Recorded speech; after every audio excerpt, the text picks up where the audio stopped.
ये स्टोरी है समीर की गर्लफ्रेंड नेहा की। तो देखते हैं क्या हुआ नेहा के साथ।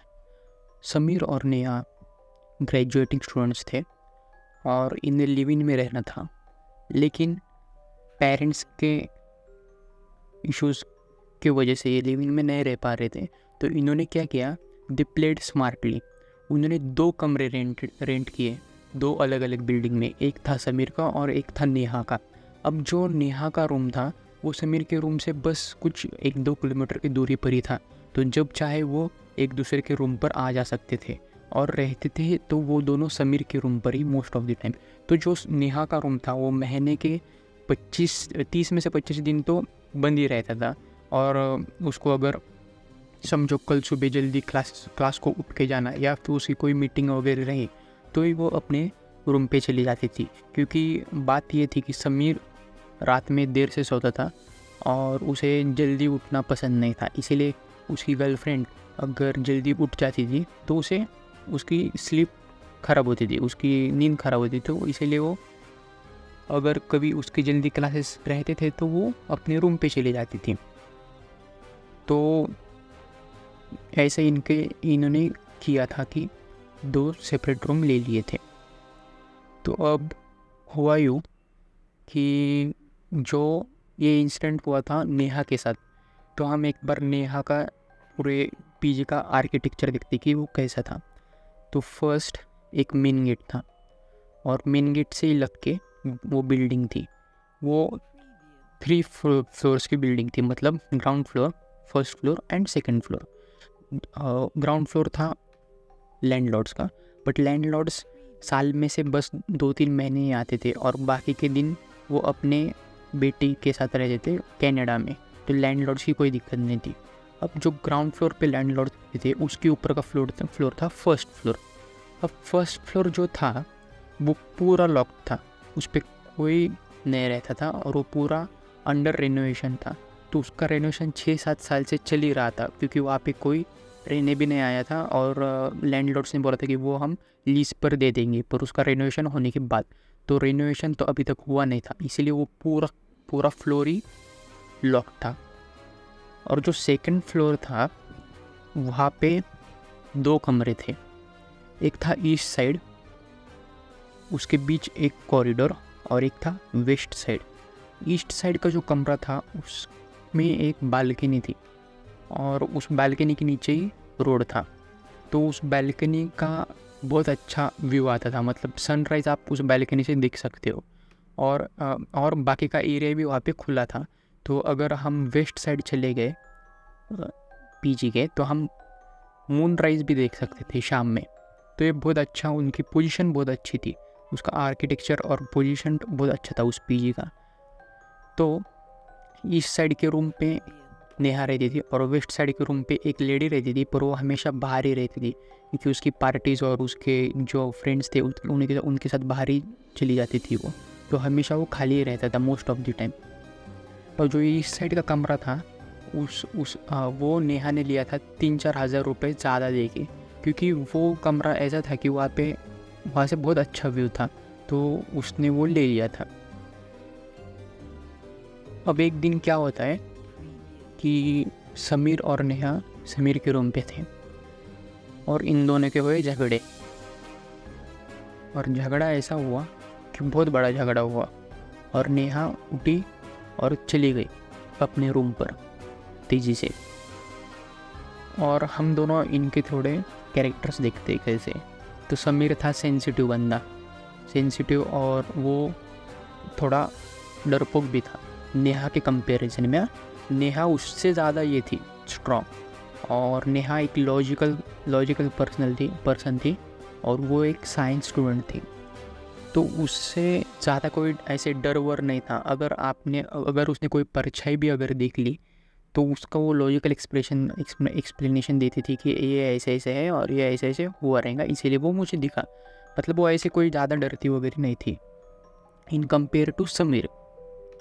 तो अब देखते हुआ क्या, जब नेहा अपने रूम पे चली गई तो वो हुआ था झगड़ा उसका समीर के साथ। तो देखने बैठी मूवी। अब मूवी देखते देखते क्या हुआ कि उसने देखा कि बालकनी में से मुझे कोई देख रहा है। अब ये डर गई और इसने कंफर्म करने के लिए अच्छे से देखा कि सच में कोई मुझे देख रहा है या नहीं। और जब ये दिखती है तो ये क्या पाती है कि बालकनी में से एक बूढ़ी औरत मुझे झांक के देख रही है। उसका सिर्फ थोड़ा मुंह दिख रहा है ऐसे झांकते हुए, उसकी लाल आंखें और उसका वो फेस, पूरे रिंकल्स उसके चेहरे पे। वो देख के बहुत डर गई और ये भागते हुए नीचे आ गई। और जो मेन गेट था, वो मेन गेट को ज़ोर ज़ोर से वो खोलने का ट्राई की, बट उसका हमेशा की तरह वो लॉक था और वो लॉक खुलने में उसे बहुत टाइम लगा क्योंकि वो थोड़ा रस्टी था। तो उसने जैसे ही खोला वो भागते भागते इसके रूम पर आई, समीर के रूम पर, और समीर को पूरा इसने सीन बता दिया कि मेरे साथ ऐसा ऐसा हुआ।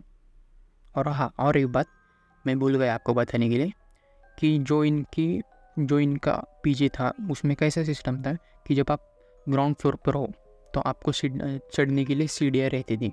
तो सीढ़ियाँ बिल्डिंग के अंदर से ही रहती थी। तो उसमें क्या रहता था कि आप जब ग्राउंड फ्लोर पे जाओगे तो आप एक बटन क्लिक करोगे, मतलब स्विच क्लिक करोगे लाइट्स का, सीढ़ियों के लाइट्स का, और फिर आपने चालू किया तो लाइट्स ऑन हो जाती थी। और आप जब सीढ़ियों के ऊपर जाओगे तो वहाँ पे 2 स्विच रहते थे, एक जो पहले वाले सीढ़ी के लाइट का बटन बंद करने का और दूसरा बटन रहता था वो अगली सीढ़ी की लाइट का बटन रहता था, स्विच रहता था चालू करने का। तो ऐसे ही चालू बंद करते आप टॉप फ्लोर पे चले जाते थे। तो ये सब था। और जो मेन गेट था ना, उसका जो लॉक था वो थोड़ा सा रस्टी था, थोड़ा सा गंज लगा था उसे, और वो हमेशा अटक जाता था। तो ऐसे सब हुआ नेहा के साथ। और ये समीर सुन के समीर भी थोड़ा डर गया और वो दोनों फिर सो गए अपने अपने इसमें। कुछ महीनों बाद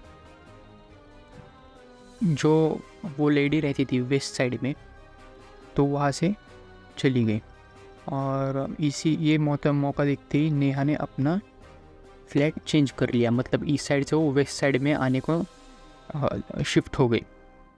और उसके तुरंत बाद ही ईस्ट साइड में एक और नई लड़की रहने को आ गई और वो बहुत फ्रेंडली थी।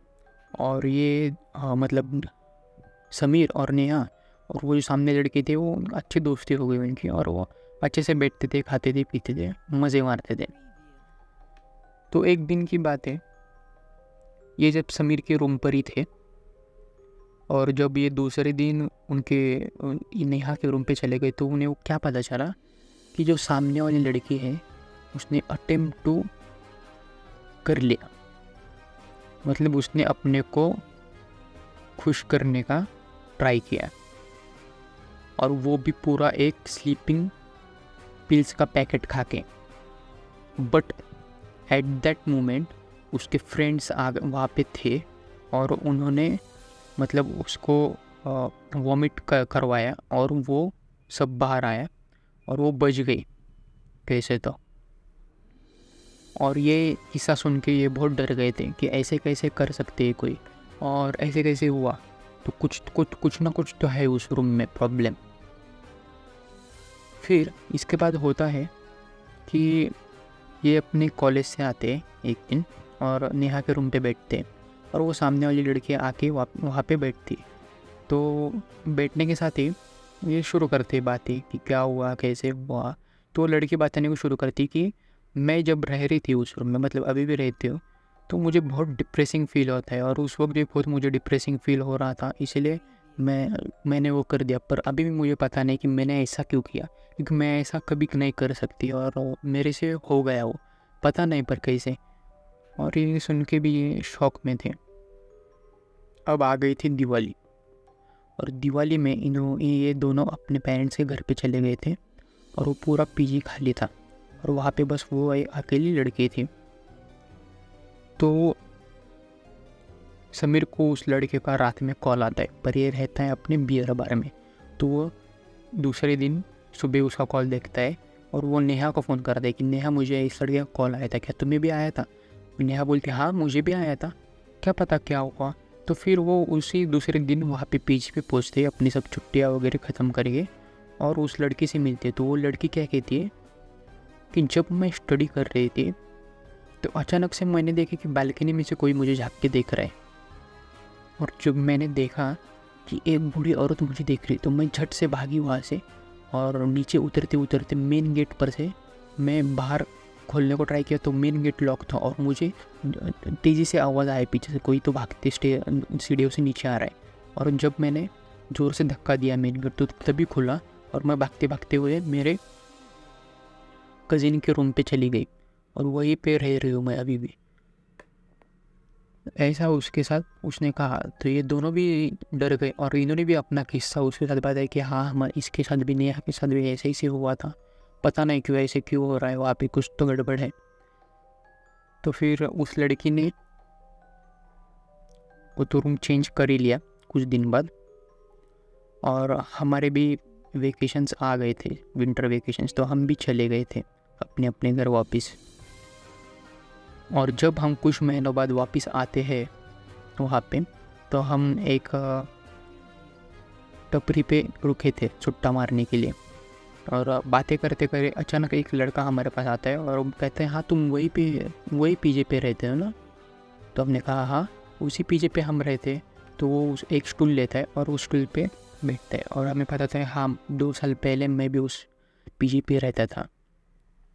और वो बोलता है कि वो तो एक 100 रूम है और उसमें मेरे साथ ऐसा ऐसे हुआ था, और वो सेम टू सेम स्टोरी बताता है कि कैसे ने एक झाँकते हुए बूढ़ी औरत को देखा और वो भागते भागते नीचे चला गया। अब ये सुन के हम भी हैरान हो जाते हैं कि ये इसके साथ भी कैसे हुआ। और वो बोलता है गाइस जल्द से जल्द वो रूम चेंज कर लो, वहाँ पे मत रहो, वो बहुत डिप्रेसिंग रूम है और वहाँ पे कुछ भी ऐसे एक्टिविटीज़ होते रहते। इसलिए मैंने भी वो रूम चेंज कर लिया और वहाँ से चले जाने के लिए उठा। हमने उसे रोका, सुनो भाई ये तुमने हमें क्यों बताया, मतलब अगर हम तुम्हारी बात मानते नहीं और हम तुम्हें पागल समझते तो फिर ये तो बड़ी दुख की बात होती थी ना, तो फिर भी हमें तुमने ये क्यों बताया सब। तो उसने अपने राइट हैंड की स्लीव्स, शर्ट की स्लीव्स ऊपर की और दिखाया कि उसके रिस्ट पर एक बहुत डीप कट था चाकू का। उसने बोला ये देखो ये कट, मुझे नहीं पता मैंने ऐसा क्यों किया अपने साथ, पर ये जब मैं वो रूम में था तभी यह हुआ, और मैंने अपने साथ ऐसा क्यों किया मुझे अभी भी नहीं पता। वो रूम में बहुत डिप्रेसिंग है, इसलिए तुम्हें भी छोड़ के जाना चाहिए। तो ये थी अपनी कहानी आज की।